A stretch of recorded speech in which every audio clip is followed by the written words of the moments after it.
দর্শক, আপনাদের দেখানোর চেষ্টা করছি ৩০০ ফিট এলাকায় কিন্তু তারেক রহমানকে বরণ করে নেওয়ার জন্য দুই পাশের রাস্তা কিন্তু একদম মানুষের কানায় কানায় ভরে গেছে।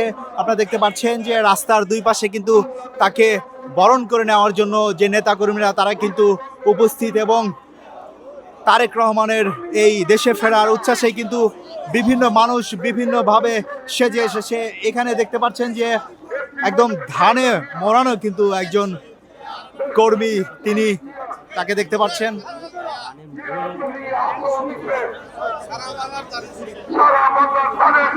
দর্শক, পুরো গায়ে কিন্তু ধানের শীষের মোড়ানো একটি ড্রেস বানিয়েই কিন্তু তিনি এসেছেন এবং তারেক রহমানকে বরণ করে নেওয়ার জন্য।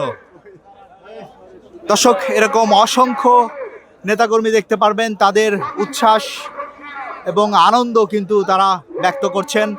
এবং ৩০০ ফিটের একদম এয়ারপোর্ট, এদিকে ৩০০ ফিটের রাস্তা, পুরো রাস্তা জুড়ে কিন্তু নেতাকর্মীদের ভিড়ে আপনারা দেখতেই পাচ্ছেন।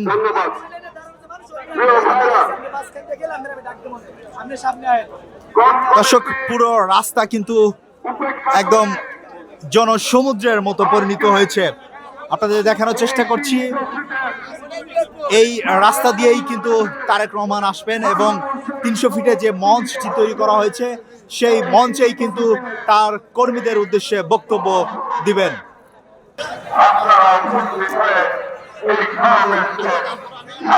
দর্শক, আমরা দেখেছি গত দুদিন এবং কালকে আজকে রাত থেকেই কিন্তু নেতাকর্মীরা এই ৩০০ ফিটে আসা শুরু করেছে এবং ভোরেই কিন্তু বেশিরভাগ তাদের যে কর্মীরা তারা কিন্তু এসে অধীর আগ্রহ নিয়েই কিন্তু তারা অপেক্ষা করছেন বিএনপির ভারপ্রাপ্ত চেয়ারম্যান তারেক রহমান এই মঞ্চে এসে তাদের উদ্দেশ্য যে বক্তব্য দিবেন তার অপেক্ষাই কিন্তু তারা করছেন।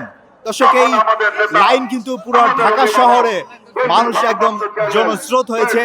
এয়ারপোর্ট থেকে এদিকে ৩০০ ফিট ওদিকে কাঞ্চন যে ব্রিজ আছে সেই দিকেও কিন্তু লোকের লোকারণ। দর্শক, ১৭ বছর নির্বাস জীবন পার করে ঢাকায় পৌঁছেছেন তারেক রহমান এবং ৩০০ ফিটে আসবেন, তারপরেই কিন্তু পাশেই এভার কেয়ার হসপিটালে তার মাকে দেখতে যাবেন, এটি কিন্তু আমরা জানতে পেরেছি। দর্শক,